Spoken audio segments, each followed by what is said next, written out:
Hey, bud. Hi, how are you? I'm great. Thank you for asking. I hope you're keeping safe and not too bored in isolation and everything. I hope you're okay. Yeah, everything's going good. Still have school, so it's keeping me busy. How have you been with everything happening? It's okay. It's pretty boring. I'm very like lucky to be like safe in a position where like I've got nothing to worry about too much where I am, but it's just very very dull. But I'm doing okay. That's good. Yeah, I know. I'm from New York, so Yeah, yeah. that's. I mean, I'd love to go to New York one day. It's like I got very close. I did some Canadian shows last year, and I couldn't get a visa for the States, unfortunately. I didn't want to risk the how much it cost because I knew I wouldn't get it. Um, yeah, I went right to like Niagara Falls on the borderline of the state, but like, yeah, didn't get a chance to go over, unfortunately. Yeah, upstate's really, really nice. I guess we'll kind of just jump right in if you're good. Yeah, yeah, that's great. We always want to know a little bit more about who we're speaking with, so please introduce yourself and tell me a fun fact about you. Cool. My name's Luke Rainsford. A fun fact about me is I never learned to swim or ride a bike, so I had a very not active childhood, and it has never affected my adulthood life so far. So that's good. Unless I one day end up like stuck in a lake or something, I'm pretty sure I'll be fine. I love that. I think that's cute. So, what music are you currently listening to? Oh, that's a good question. I'm listening to a lot of Slaughter Beach Dog, um, which is one of the guys from Modern Baseball. Really into that. I'm also listening to a lot of the new 1975 song, because it's got the best chorus I've ever heard in my entire life. Um, and then like I've been sort of like trying to keep busy working, so a lot of like um, sort of like chilled out pop sort of stuff like Japanese house and Laney and just anything that's sort of like just quite simple and relaxing because I find if I listen to something too complicated or like emotionally hard hitting, then will get really distracted. So yeah, anything as simple as possible. I feel like I'm the opposite. When I'm doing work, I have to listen to something that's like loud and super fast paced, so I pay attention. Yeah, I used to be like that as well when I was younger, and then I don't know, something just clicked one day, and I kept on finding myself getting just so distracted by it. Like, I used to listen to a lot of stuff like a lot of hardcore and like things like that, but no, I can't do it anymore while I'm working anyway. But then it's like it just always makes it more fun when I finish working because I can go and listen to like all this like crazy stuff like and enjoy it more. I feel like now that we've been in quarantine, I've been deep listening to albums a lot more than I used to, and it's kind of been a lot of Mm. fun to just kind of go through the journey of a whole album instead of listening to random songs from it or what's released as a single.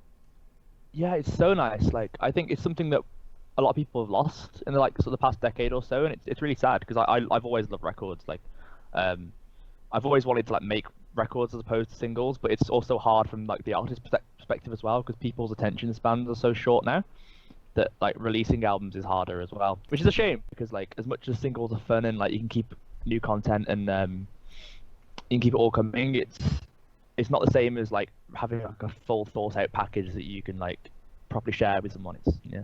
Mm-hmm. I definitely agree. I was wondering, do you collect vinyl? Uh, no, not really. It's always I love vinyl themselves, and I like the vinyl I've done for my music. I love, and I really respect it as like a product and just like a nice thing to have. But it's just never been something I've personally. I love everything about it. The reason I was asking is because my next question for you is what is your favorite album in your personal collection? And by personal collection, I mean you physically own it. Well, okay, I have some. Mine will be there's a band called Fresh from England. I have their self-titled record on vinyl, and I love it. It's just this like really rad punk band, but it's super catchy and well written. It's so great. And the record, one of the very few that I own, but it's like a really cool like splatter, just like pink splatter, and it's so great. It's a lot of fun, and there's a lot of great like UK punk bands at the minute. I think they're like one of the best examples of that as well. So I feel like vinyl's been getting this huge uptick, or even just like owning a physical copy of an album because of streaming services like Spotify. So, what is your opinion of streaming services like Spotify? uh, it'd be nice if they paid more, but I do also think it's great that people can access so much music so cheap.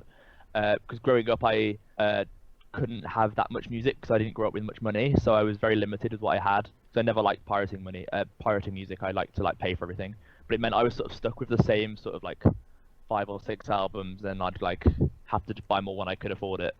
And now it's like amazing that people, even from lower incomes, can like legally listen to so much music and still be supporting their artists, even if only a little bit.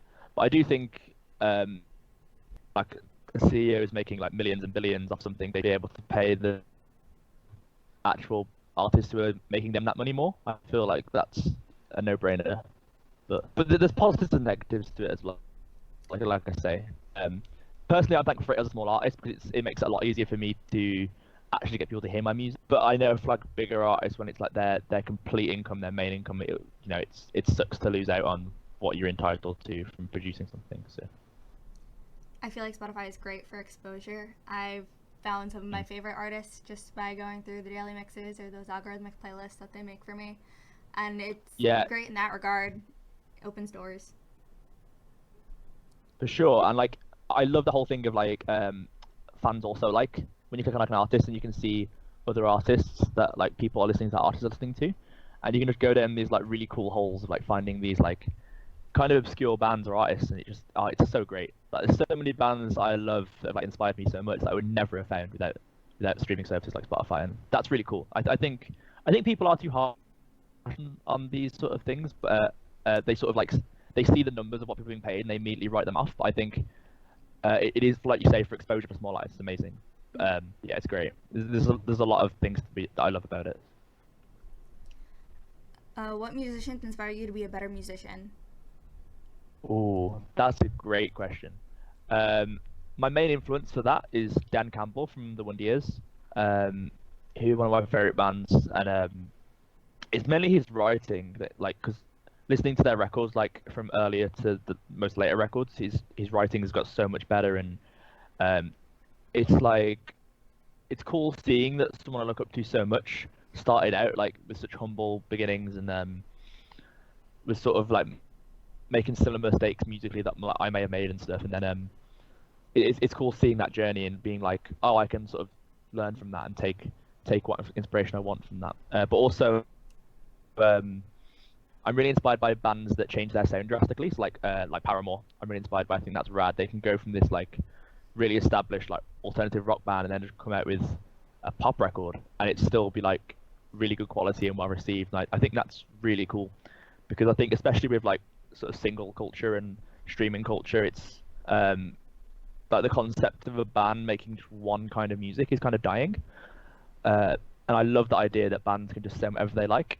And I think it's cool for me to hear other bands doing that because when I'm sort of making new things and wanting to incorporate new elements in my sound, it's nice to have that confidence that other bands are also doing that. So yeah, I'm definitely Paramore up there as well. I've chosen like really obvious answers, but they're pretty good. I love seeing what musicians inspire other people because I feel like it kind of forms this connection between the listener in a sense because it's a way to inspire people to get better and want to experiment and try different things and be dynamic in ways they might not have thought of before. So I always love seeing the different influences people have. Yeah, me too. Like the thing that always makes me a little bit sad is like people who are great musicians but they just never get out of like their bubble. Like I see it a lot in the UK with some bands that like start off great and they get like a little bit of hype and they're doing great and they just never sort of expand their sound. They never like take influence from other places. They never like grow. They just sort of keep making the same stuff and they just like fade away, and it makes me really sad. There's so many like bands who start off great who just like, I don't know, it's just a bit of a shame when they don't seem to like be dynamic like you say. They just sort of stick with their one thing, and it's a shame. Can you describe the scene for me where you're from? I normally live vicariously through everybody else for this question, and we'll get to where I am like right after.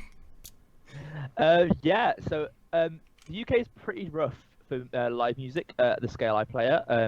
It's very unpredictable. Like when you get to like the bigger artists like Neck Deep and Hot Milk and like Don Broco, bands like that size, you're not struggling for like ticket sales or anything. It's all great. But then when you sort of like below sort of 300 cap rooms, like smaller artists, mid-level touring as well, People are quite lazy with shows, I think, because it's so easy to get around our entire country. People sort of take it for granted, so it can be rough. Like, there's been tours where I've like done in one city, I'll do like 100 tickets, and then the next tour it'll be like 30, and it's like nothing's changed. It's just people like don't like going out to shows unless it's like 10 minutes from their doorstep. It really sucks. And then when you play in like anywhere else, like I played in like Canada and mainland Europe, people are like so excited for music. Like they'll come out to shows just because it's a show, or like because like their friends are going to a show. Like they don't even need to know who's playing. They just really enjoy that. I'm not sure what it's like in New York in the States, but yeah, here it's very difficult. Like even if people, like, I've had people who are like will like buy a lot of my merch and like love my music and support me online, and then they're like I'll play in their city and they just like won't show up. It's pretty strange, but it's just the way it is. But it is getting a little better. I think after like lockdown's over and the shows that happen again when it's safe, I think we'll see a bit of an improvement. But as far as like music goes, though, it's really rad. There's loads of cool punk bands, loads of really cool emo bands. There's also like a really good hardcore scene, which is pretty cool.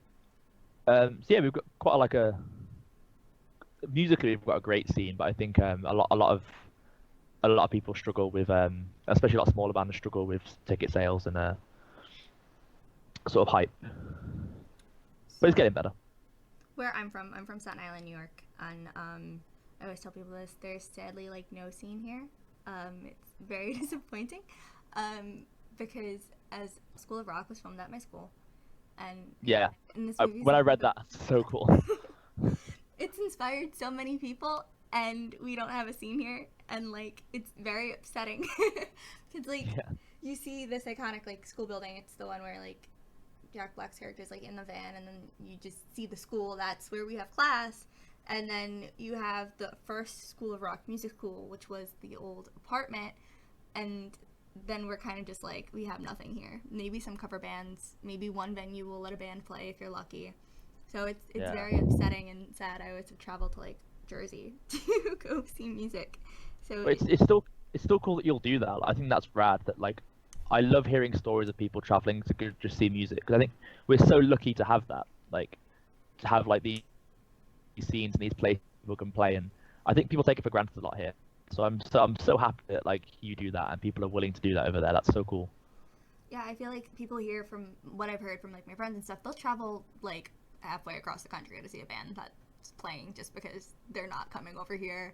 And it's crazy to me to think So that cool. like the United States is so big, yet people are always willing to be like, yes, we're going to do that 5-hour drive.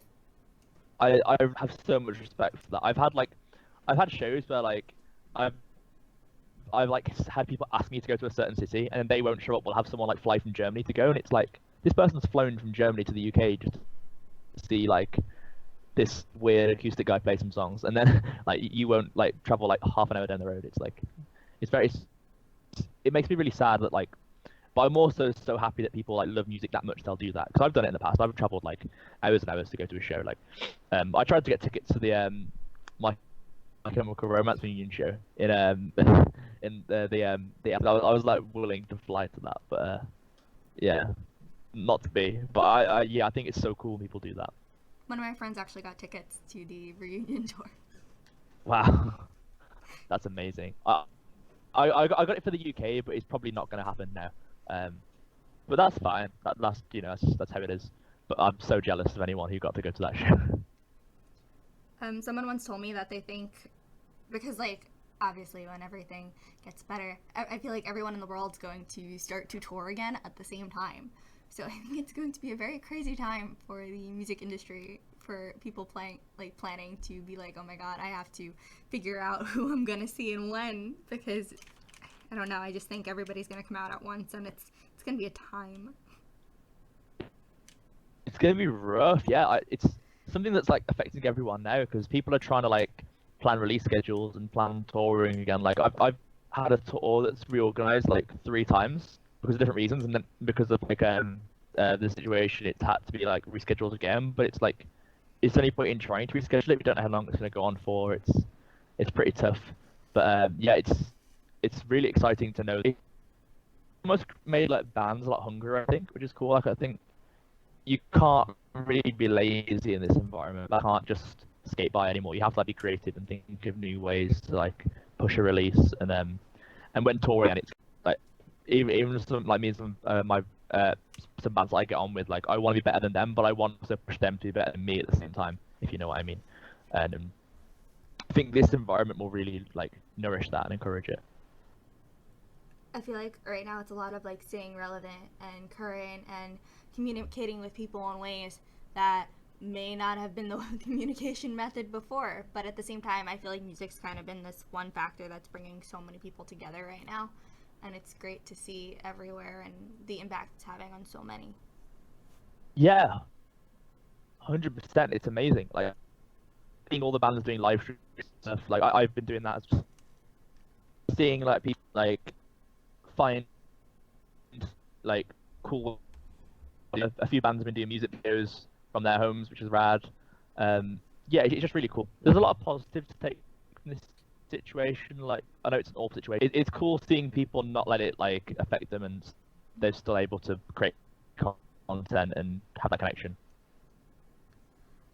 I'm just kind of curious, what inspired you to be like, yes, this is what I want to do. Like I want to pursue music. Like,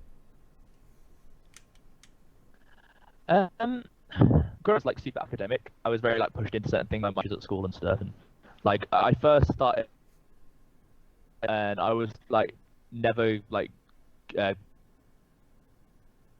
the teachers wanted me. So it was sort of that bitterness. I just sort of taught myself anyway, just 'cause I was like, oh, I'll do what I want kind of thing. It's super typical like young kid, just like bitter.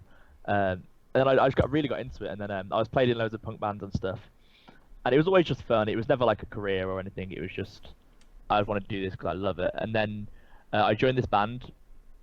I had like a friend who played drums, and I was like, okay, I could play a bit of guitar, so I'll do that. And then we couldn't find a vocalist either, so I sort of just filled in on guitars and vocals for a long time.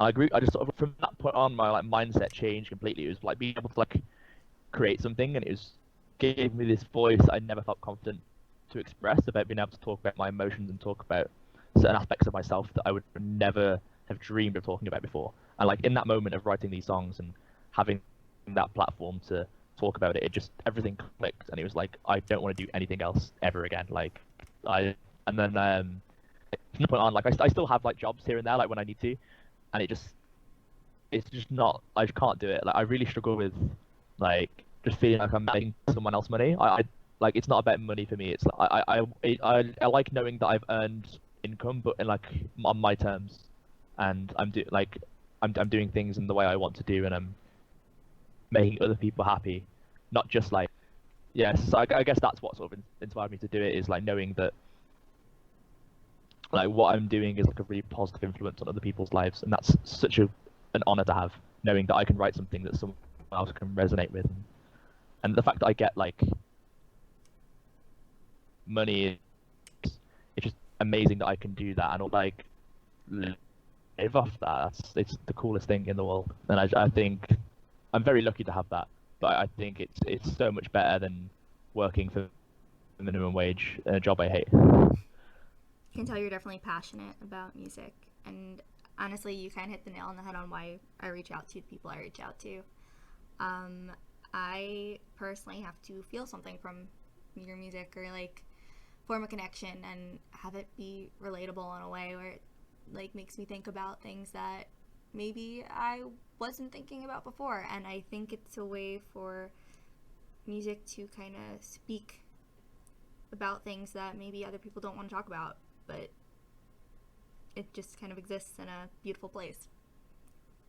Yeah, it's really nice. Like personally for me, music like helped me sort of put into perspective some of the things I was going through, and like hearing bands talk about this stuff like in lyrics and like also like in interviews and on stage and stuff, like really helped me go and get help, like got like medical help for like my mental health and stuff. And I think that's so powerful, and like it's a thing that I'm always really like I always talk about at my shows a lot, is like everyone goes through stuff, and like you don't have to be ashamed of like feeling certain ways, and like even if like someone close to you in your life is not supportive of you, you you deserve to be better, and you can ignore those negative influences and go get that help. And I think music's such a great platform for that because it's so emotive and because people get so attached to it. Being able to hear artists that you care about and love talk about it just makes it feel so much more validating.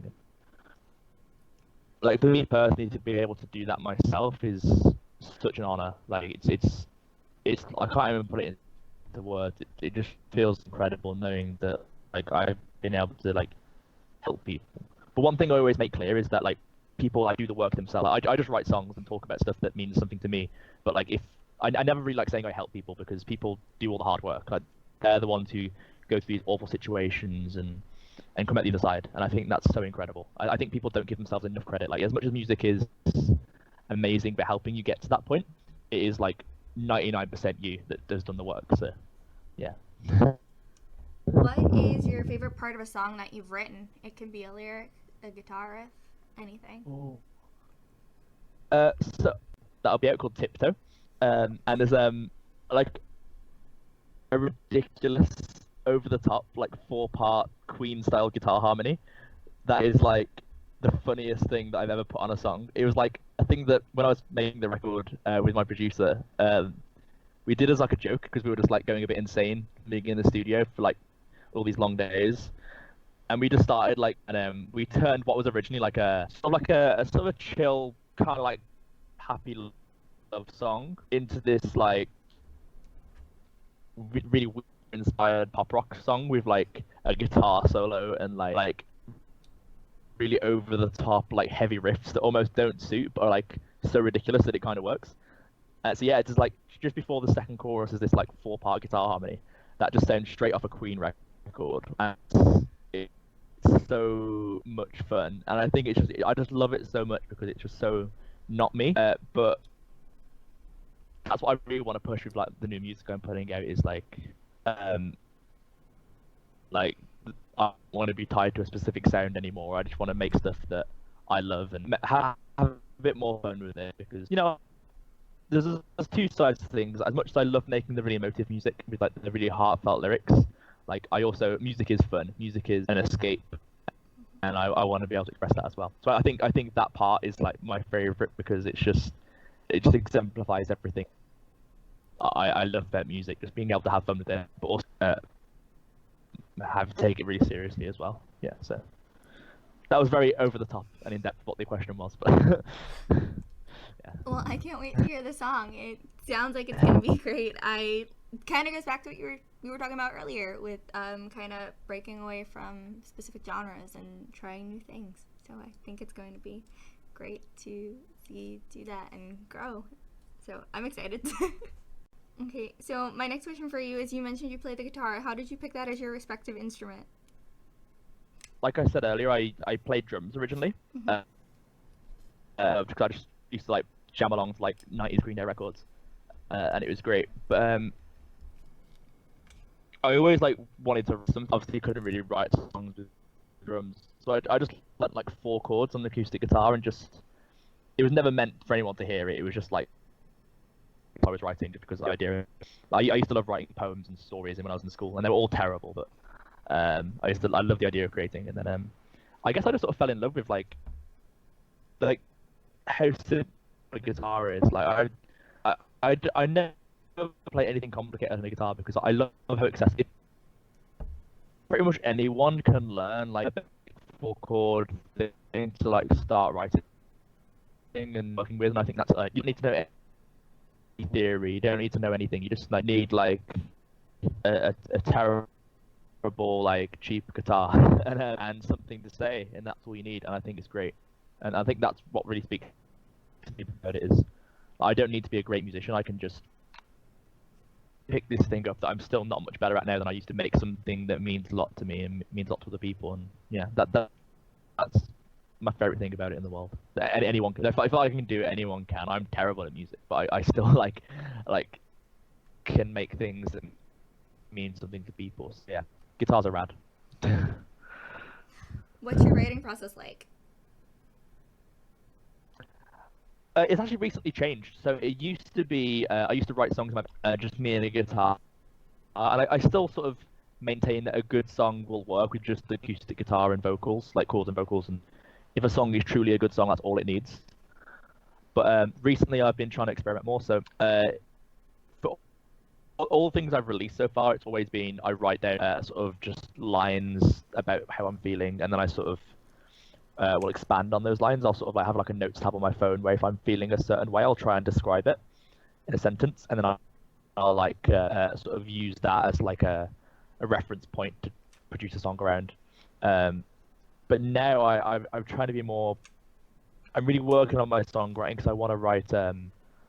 I sort of want to have those songs where the chorus is just something that will like be in your head for like days.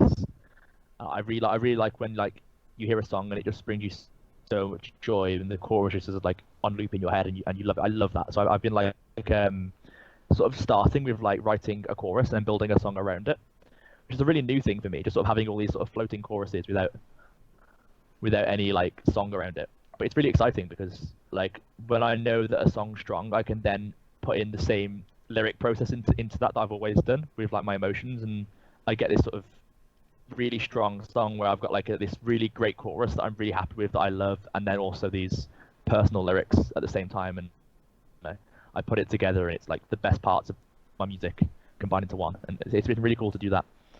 I've been trying to write more with a band in mind, because like in the past when I've had other instruments on tracks, not just acoustic guitar, I've sort of written an acoustic song and then just put instruments into it. Whereas now I'm trying to think of it as a full band production.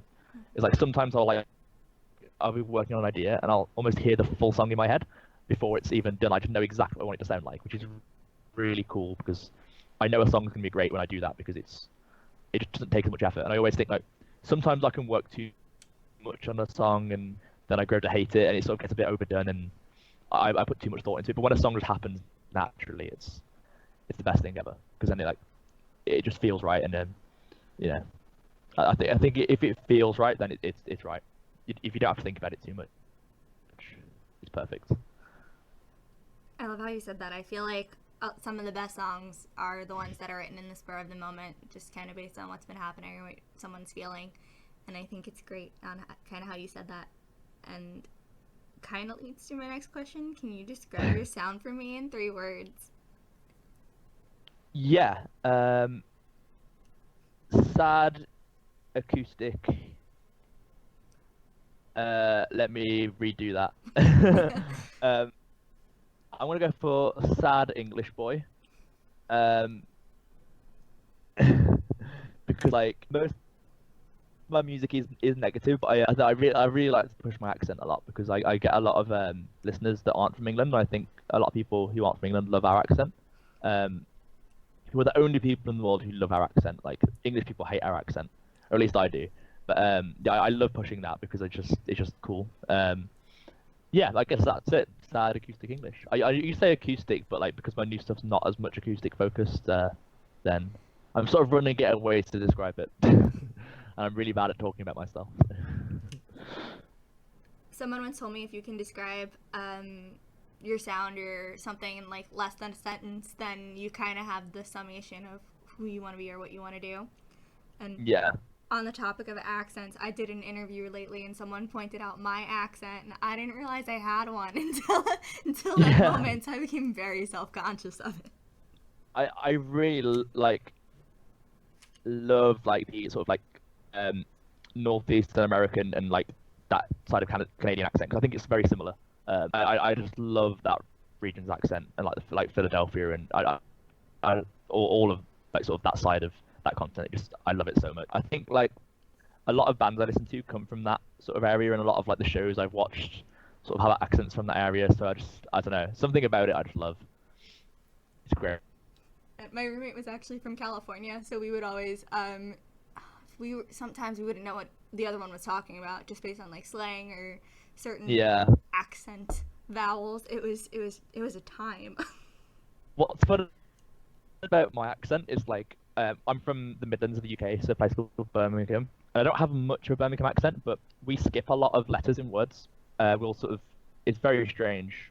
I've probably done it a lot without realizing. Like then, when I said a lot, I don't really pronounce the T. It's really bizarre. Whereas like most American accents I've heard sort of pronounce every syllable, and actually are understandable, which is it's really cool. But yeah, it's like a very strange UK thing here. Like it's our language, but we suck at it. I feel like it's like English is the universal language, but at the same time, English is very complicated. I've heard, yeah, like I did some shows in Germany, and I was told that it's like a really annoying language to learn because I don't really know why. It's just really apparently it's really annoying. I've never experienced. I've never learned another language, so I can't really relate it to anything. But yeah. In high school, the only language offered at my school was Russian, so I had to learn Russian. Wow, that's like completely alien as well. It's not like it's completely not based around like our alphabet or anything, isn't it? Just like a completely like new system or something. Yeah, that's yeah. Sort of like it was having it be the only language. But hey, I learned something fun that I will probably never use. Yeah, but like you don't have to use every skill you have. Like sometimes like the fun part is just learning a new thing for the sake of it. Like for sure, like, I really want to learn like to play piano, which I'll probably never ever use. But just the idea of being able to do something new is really exciting. And I used to play the trumpet, so like it's kind of been like, oh, during quarantine, should I go back to it? yeah, Yeah. that's a rad instrument though. Like a lot of bands I love use trumpets. Like, do you know the band American Football? I assume. Yes. Yeah. I'm saying like I don't know how big they are over there compared to over here. I assume quite big. But yeah, like, I love trumpets like in that sort of music, like sort of that Midwestern sort of sound. It just I love it. I'm called Just Friends, who like have like the wildest instruments. I think like a 14-piece band or something. It's like they're like an emo band, but there's like saxophones and there's like elements of like ska and jazz in there. But it's at the root of it like an emo punk band, and it's so rad. Like having sort of these weird instrument combinations. So anything can work as long as you want it to. Like, That's true. My next question, which our PR director Grace came up with, the question is, what is your opinion of releasing an artist's unreleased music after they've passed away? Should it be released or should it not? whoa, what a question.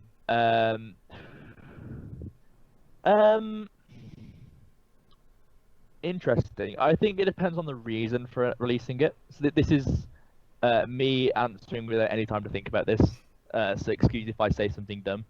But yeah, I think if it's done by like artist close friends or artist family, and it's done not because of money reasons, just because of like a tribute or something like that, I think that can be really nice. I think that can be really cool.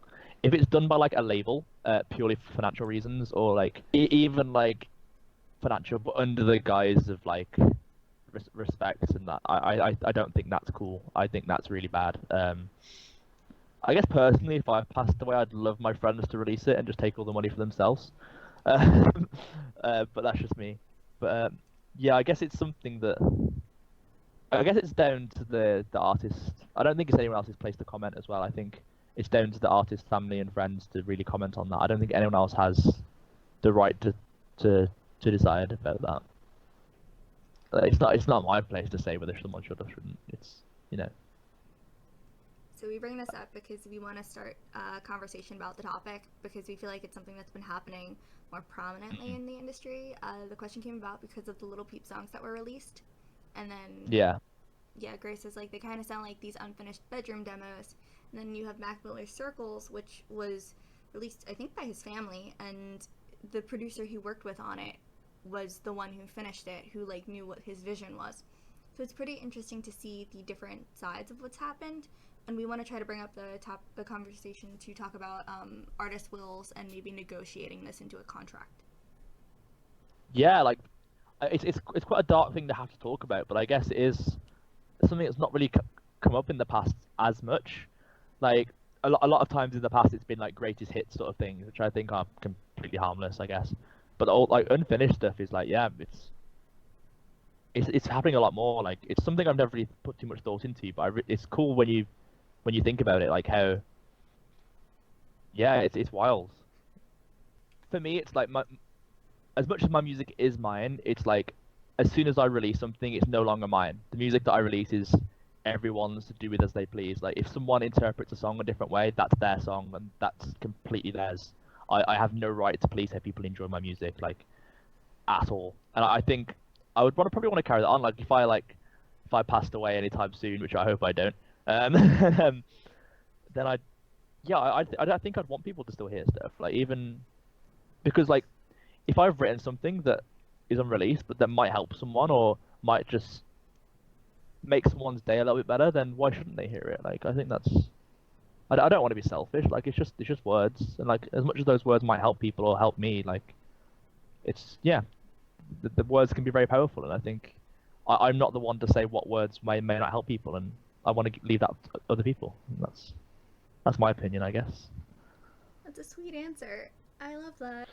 I guess like it's people's right to be selfish with their own art and their own music. I get that, but for me, it's like I'm not in this for myself as much as like I love it and I'm very lucky to do it. I'm in it because people love it.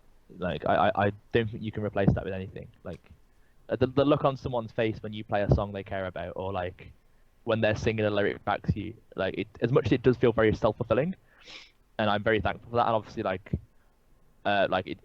it's lovely to be able to make money off that. It's all about people. I love that so much. Like someone telling me about how like one of my lyrics has helped them through something, it feels way better than anything money could buy.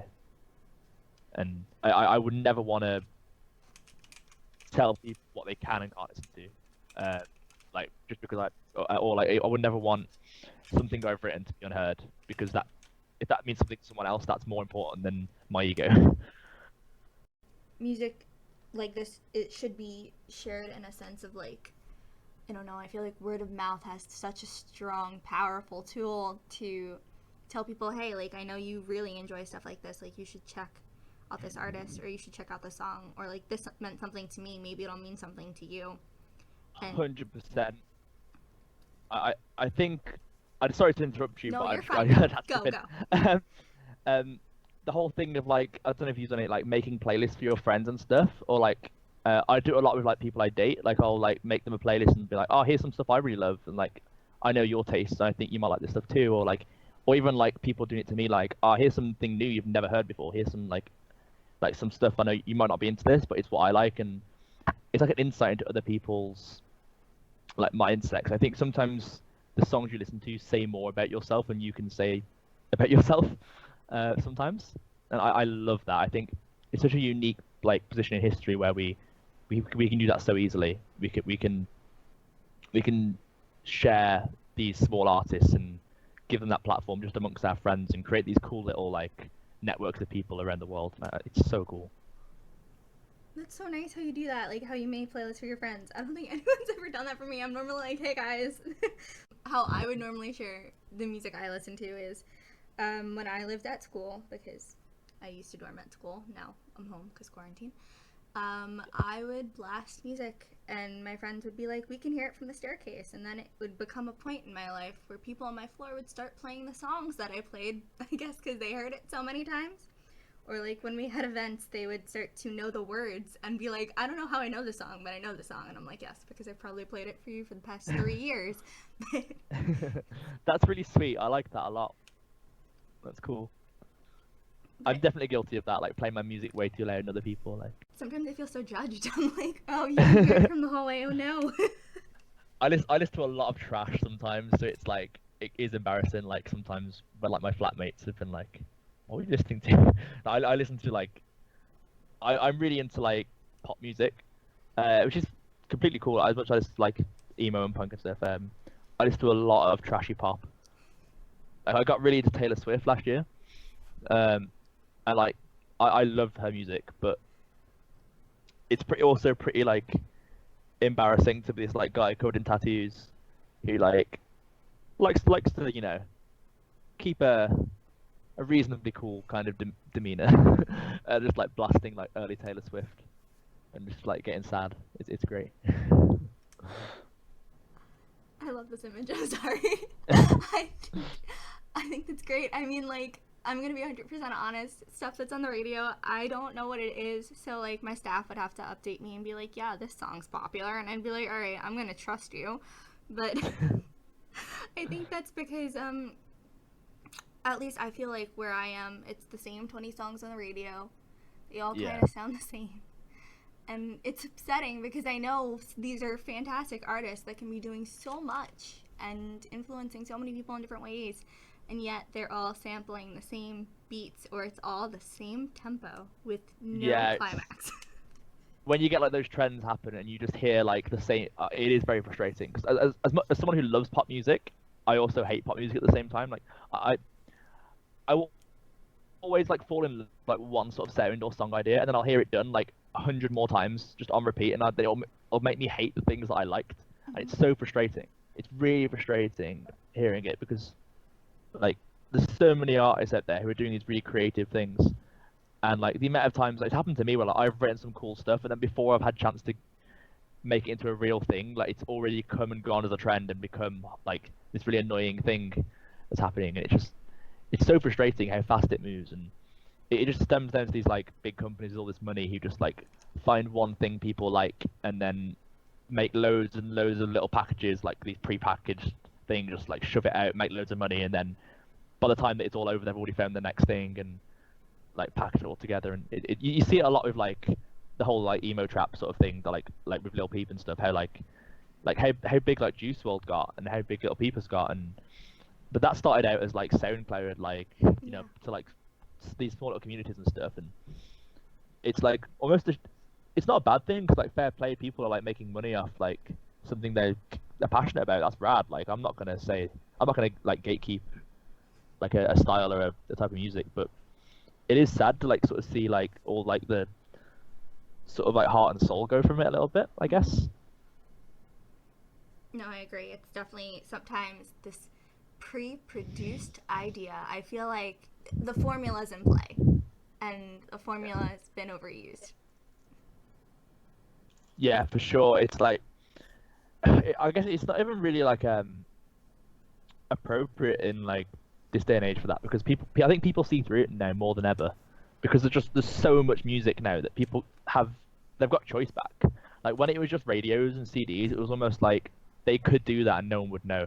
Like they could almost force trends to happen, because they would just like put so much of it on the radio, you had no choice but to listen to it, like 'cause that's all there was. But now, because the consumers have the choice, it's like we can direct these big companies and tell them what we want to hear, and we can also completely screw them over. And like it's really cool knowing that we have that power. I think more people should realize that, because in everything, in life, in politics and everything, it's like the consumers have the power, because you're the ones who speak with your wallet. Yeah, it's just, if more people realize that, I think every industry would be better. Like music would be better, because like you don't have to settle for what people put you on the radio. You can listen to whatever you want. Same with anything, with any industry. If you put forward what you want and you are sort of passionate enough about it, you can make anything happen. I do think a lot of it has turned into music's a thing and not a passionate art project like it used to be. It's so sad, and it's like it makes me really upset, because I hate having to sort of jump through the hoops, but you have to. You've got no choice. It's like if I like the only way I'd be able to do it is if I didn't do it as like a career. I'd have to like get another job and then do it. Then I won't be able to put as much time into it, and it's like it sucks knowing you have to somewhat sell your soul a little bit just to make it work, because like it's set up that like you are always being exploited in some way, that you have to keep working harder and harder and harder just to make things happen.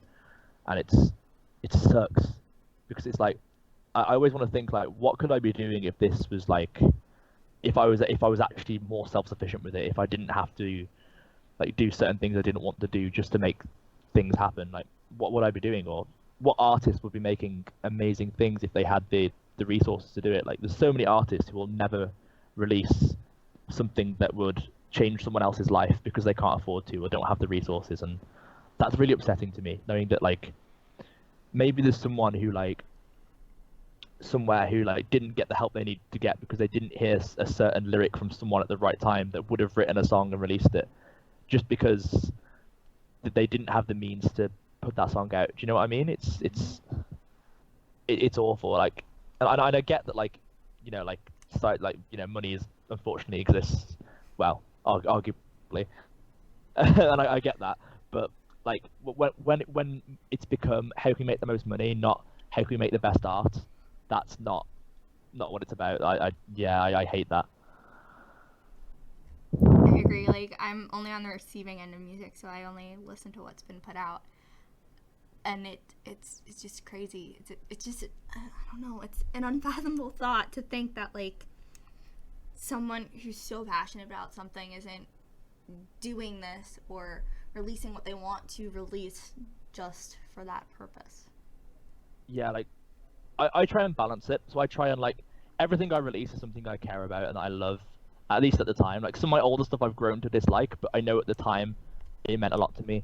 And with most decisions I make are very much all like this is what I want to do, but then I do have to make sacrifices, and it's the sacrifices that are the hard parts. And like I'm quite lucky in that like me and my team, like my manager, like they understand that I'm not gonna like cut into my ethics. Things I've got certain ethics that I stand by that I refuse to like budge on. Like I refuse to like have like all male lineups on my tours and stuff. I refuse to like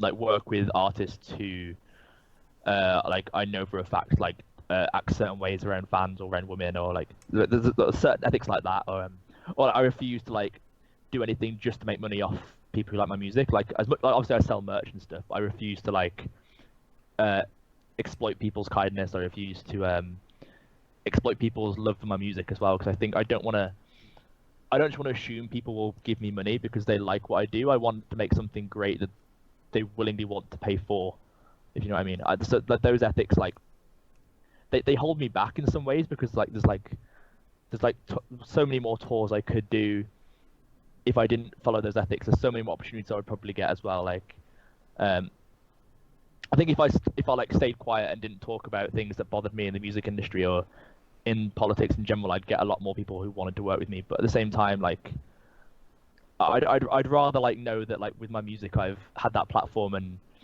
said and spoken about things I care about and made the changes and being the change I want to see, rather than stayed quiet, played the game, jumped through the hoops, and made more money. You are a gem. I just have to say that. Like, I love how you're staying so true to yourself, and I think that's what also draws people to you as a musician, because you're kind of going against this norm and being who you are and being who you want to be, and telling people like, hey, like this is it. Like, this is how it's gonna go. I'm just gonna say, like, I think that's something wonderful to have in the industry. Oh, thank you. I mean, it definitely holds me back. Like, there's definitely like I see a lot with bands who come out of nowhere and just like play the game, and I think like fair play. Like, you know, you're playing the game. I'm not gonna judge you for that. Like everyone needs to make rent. You know, I get it. Like it's fine. Or, but yeah, like for me, it's like I'd rather like end my music career with 3 fans who all like respect me as a person than end with 2,000 fans who see me as like just some guy who makes music they like. I don't know. It's probably it's hard. Like as much as I always say like, oh, I'd love to have more fans, me bigger. Like I'd happily stop making music today if I felt like I was not living by my ethics and what I believed in, because that comes first for me always.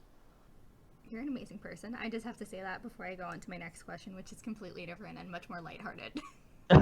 Thank you. I mean, I don't feel like that deserves like a special compliment, because I feel like more people should do that. I don't like being treated as special just for doing certain things.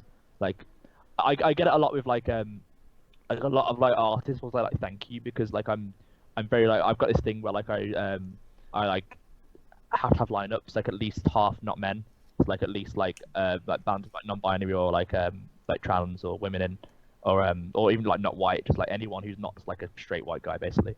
But like I don't like being thanked for that, because I think that implies that it's something special that I've done when it should just be the way it is. And I think like putting someone on a pedestal for doing these things is the wrong way to go about it. Like I don't want to be put on a pedestal as like a really nice guy doing these things. I just want people to be like, oh cool, that's easy, I can do that.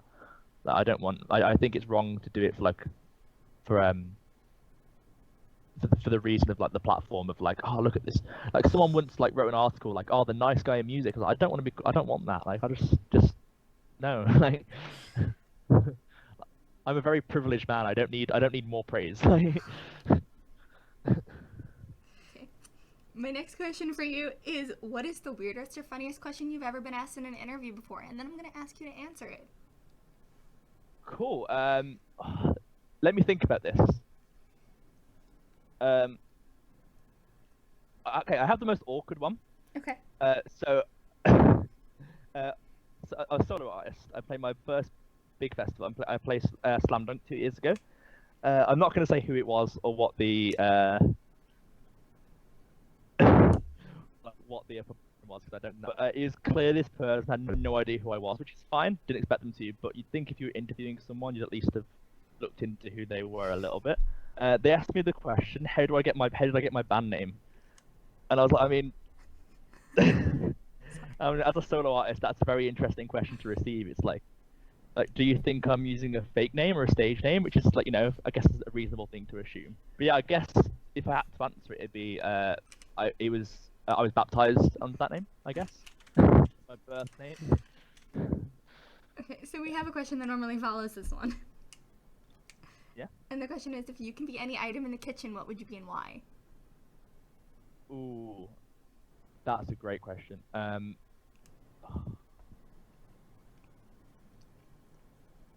I think. Oh, this is such a good question. Wow. Bear with me. I'm thinking about this quite hard. Totally fine.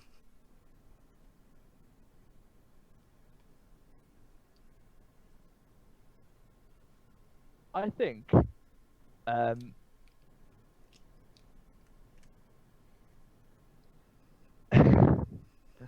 Everything I'm thinking is so ridiculous. Bear with me. We're here for it, whatever it is.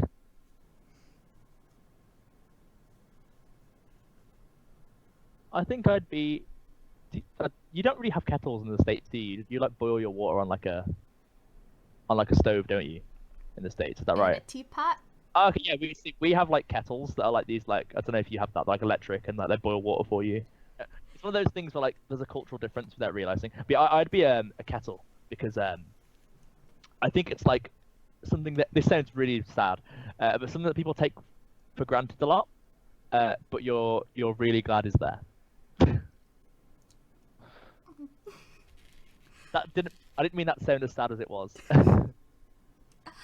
We were asked this question at our freshman orientation, and Yeah. This was our icebreaker when you didn't know anyone. So you're just sitting in a circle, and the person goes, "Hey guys, if you could be any item in the kitchen, what would you be and why?" And you're just like, "Oh no, no one knows who I am. This is terrifying."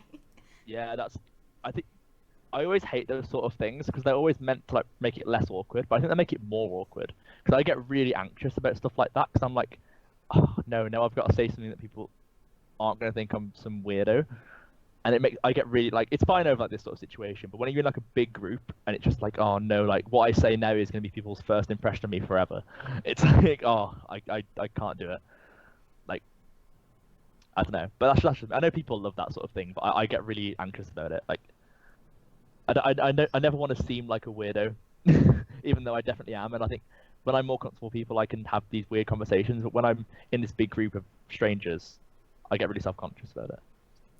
My next question for you is, what do you do when you're not writing music or doing anything music related? This is. I play a lot of video games. Because if I don't, the worst person using the switch off and just working to do it. I try not to work past 6-7 p.m. using emails or writing or doing something. And video games is the only thing that's me enough to distract me, because if I like watch movies, I'll find myself like just drifting towards a guitar or like emails or like just anything. Whereas like if I'm playing a video game, I'll like fully get like into it and not think about anything for a while, which is nice. Like I've got like a Nintendo Switch, been playing a lot of Animal Crossing, which is great. Oh, it is wonderful. I also recently got into exercise for the first time in my life, which sucks. It's awful. But that's also another thing I've been doing, sort of just not thinking about work. That's been quite, as much as it sucks, that's been fun as well. What's your favorite video game? I have, okay, this is a layered question. Okay, I'm ready. So my favorite video game of all is Fallout 3. Just because it was just the right place at the right time for me. It was a time in my life where for some reason I loved like post-apocalyptic scenarios in media. I don't know why. I just did when that game came out. I put hundreds of hours editing of the soundtrack. That game it was perfect. Even though it was very buggy, again it was like perfect. As we were saying, it was so much fun, so much character to it. Right now I'm playing, like I said, I love Animal Crossing, but I've really got into like. Do you ever play RuneScape back in the day? I'm gonna be 100% honest. I only know of like 2 video games. Oh no, that's fair. That's great. It's there's a game called RuneScape that used to be popular. Now no one cares about except for me. It's like just like this like fantasy game that's like so outdated, so not. But I love it. I also it's not a video game, but I play a lot of Dungeons and Dragons. Yes. Like 50% game, 50% hanging out with the friends. And I think anything that means I can see my friends is a good time. So yeah, that game is it's not a video game, but it's my favorite. I love the book. Just to like sit and read the manual on how it works. Yeah. Before I even played it, I used to just like watch people play on YouTube and like read through the rules and stuff because I always wanted. It's so good. I don't know if do you play? I don't know anyone who would, so no. But I read the manual. It sounded interesting. If you ever get a chance to play, you should. It's so much fun. It's great. It's kind of like how I was saying, like I only know like 2 video games. Like I know The Witcher. The Witcher's great, yeah. I only know of it because I read the books first. I've been meaning to read the books. It's one of those things I know I should have read by now, because I love the series and I love the games. But I've heard really good things about the books. I didn't like book 1, but no, okay, it's not book 1. It's prequel book, but book 1 was good. Real book 1 was good. Yeah. I didn't like the collection of short stories, which was the TV show one. The TV show is based on the short stories. I was not a fan of that book, but I quite like the show. Was good. I really liked the show. Entertaining to watch. The acting was questionable. The acting was interesting. And like some of the scripting was a bit like corny. I guess it was very much felt like someone's first fantasy story. But I did really enjoy it, and I think that's the most important thing. Like I think you can sometimes get too tied down in like the actual quality of things. I do it with movies all the time. I'll like think, oh, this movie is like awful, but I still really enjoy it. So I'm like, how awful was it really? If I really enjoyed it, like it must have been yes. Like I love like trashy horror movies. Like even though they're like awful technically, I just enjoy them so much. And I always think like, I mean technically yes, like 3 out of 10. But if I had a better time watching this than some critically acclaimed like, movie, then what is really the better movie? The question was originally, what is your goal for the year of 2020? But 2020 has been canceled. So what are your goals for the decade of 2020? Okay. So, this decade, I really want to entirely change my sound completely. I want to completely transform everything because as I've grown up, I've sort of got less attached to like the music I was originally influenced by. So I think if by the end of this decade I am like not known as an acoustic artist, I'll have done my job. But I also like personally, my goals are also to see every continent. I want to do that. I want to see, and I also go to the United States. I've been to North America, but it was Canada. So yeah, I want to go to every. And I want to play in every continent as well. That's the thing I want to do. Which is very ambitious. I mean, except for Antarctica, obviously. But yeah, every other continent. That'd be great. And I guess also the main goal I have, like for any period of time, is just to like make sure I'm doing it for the right reasons. I guess like if by the end of the decade I feel like I'm doing it for the wrong reasons or I've lost track of like what I believe in, then I would probably just call it a day there. So I guess just to travel the world, but and travel the world playing music, but on my terms. Absolutely love that. I am so excited to see what the decade has in store for you. It's gonna be. Thank you so much. That's really kind of you. Thank you. I was just saying, I hope I can come out and play some shows in the States at some point. If it ever becomes possible for a small artist to do that without paying dollars. Yeah, I would love for that to happen. I'd love to finally meet you in person. I feel like it's so awkward talking to somebody on the phone sometimes. It's the one good thing from lockdown is that like everyone's become better at it because there's no other option. It's like everyone's becoming a bit less anxious with phone calls now. It's good. Like for me, definitely. Like it's rad. I greatly appreciate it. And when you do come to the States, I'm going to say when. You're more than welcome to visit our campus. And Amazing. Yeah, I'd love to see the School of Rock building because I don't think I've actually said this thing, but that is one of my favorite movies of all time. So like, when I saw that in the email, I was so stoked. Like, I don't think I've ever replied to an email so fast in my life. Like, just seeing School of Rock pop up, like I was like, this is great. If I ever go, I'm gonna make sure I visit, and I want to like recreate the movie, and I'm gonna make like a music video out of it. That's my plan. I want to visit, and I'll like, yeah, that'll be fun. Yeah, just look after yourself, and yeah, I hope the same for your family and your friends as well. Everyone, be careful and stay safe and everything. Yeah, I'll hopefully speak to you soon. you too. Keep in touch. Yeah. See you soon, bud. Okay, bye. Bye.